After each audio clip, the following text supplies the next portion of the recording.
stirs, the morning calls. Curiosity moves through it all. You're walking the Ember Walk, where curiosity meets motion. I'm David Dysart. Together, we'll take a few minutes to step through one idea that shapes the craft of enrollment. Factories produce. Forges create. That's the difference.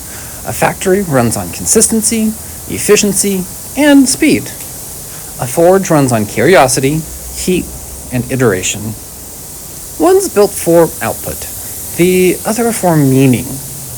Higher education has started acting like a factory. We measure success in throughput instead of transformation. We train staff to execute instead of think, and then we wonder why the fire feels so cold.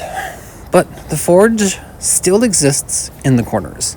It's in the people who refuse to let the craft become compliance, the ones who experiment, who rebuild, who care about the shape of the metal, not just the count of it.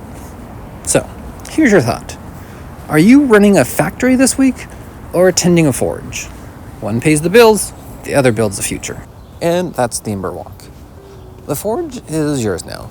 Go make something worth the heat. Step by step, the spark will talk. This is the